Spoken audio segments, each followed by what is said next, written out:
the veil of a storm, Nzinga was summoned by her brother. "You will never threaten my throne, Nzinga," he spat, the wine heavy on his breath. "I am your sister," she replied calmly. "And that is your curse," he roared. He ordered his soldiers to kill Nzinga's newborn son, fearing the child might one day claim the throne. In the dead of night, the boy was stolen from her, his cries swallowed by the storm. Nzinga was crushed, her heart bleeding, but she did not shed tears in public. Instead, she knelt by the river and swore an oath to the gods. "My womb may have been emptied by treachery, but my spirit will birth a kingdom." Golem Abandi's violence extended beyond family. His brutal governance weakened Ndongo, making it ripe for foreign powers. The Portuguese lurked, hungry for land, slaves, and riches. Eventually, Nzinga was exiled from the court, an act of mercy compared to death. She wandered, gathering loyalists, warriors, and even former slaves. Her reputation grew. A woman of steel, a lioness of Ndongo.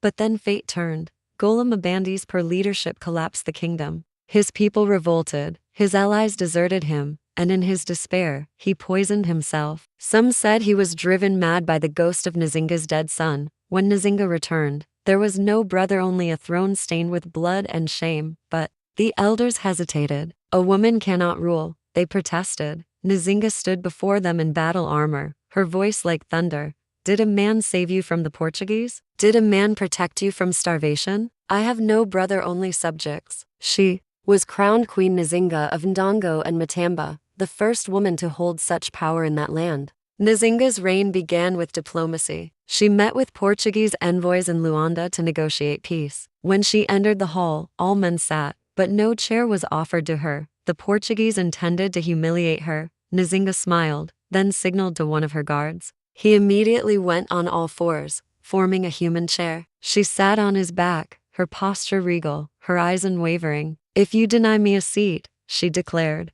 "I will make one from loyalty." The Portuguese, stunned, respected her cunning, yet peace was a mirage. The Portuguese broke treaties, pushed into her lands, and captured her people as slaves. Nzinga took up arms. For years, Nzinga fought not just as a ruler, but as a general. She donned iron armor, rode into battle on horseback, and wielded a spear as though it was an extension of her soul. Her armies included men, women, even escaped slaves who saw her as a symbol of freedom. She formed alliances with neighboring kingdoms, even converted to Christianity briefly, adopting the name Ana de Souza Nzinga to gain Portuguese favor. But only as a strategy. Nzinga was not just fighting invaders, she was fighting the shadow of her brother, Golem Abandi, whose betrayal had cast a curse on her reign. She vowed never to trust blood ties blindly again. Years into her rule, an old woman came to her court, a former maid from the palace, who whispered, "Your son did not die that night." The soldiers lied to Golem Abandi to please him. They spared the child, who lives as a common fisherman near the river. Shocked, Nzinga rode to the river, where she met a man tall, fierce-eyed, with her late husband's features. "Are you my mother?" he asked.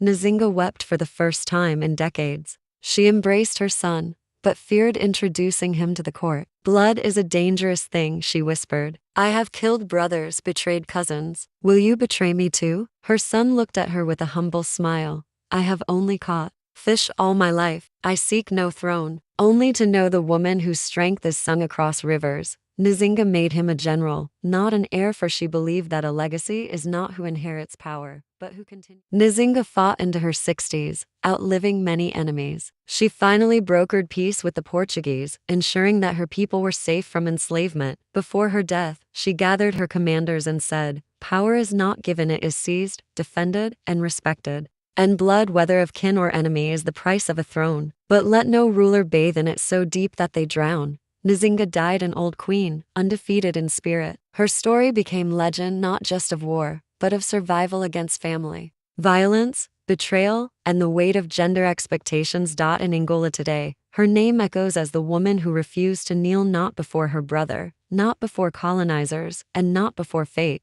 They say that on stormy nights by the Kwanzaa River, if you listen closely, you'll hear a woman's voice whisper, "I am Nzinga. My blood built a kingdom, and still, I rise."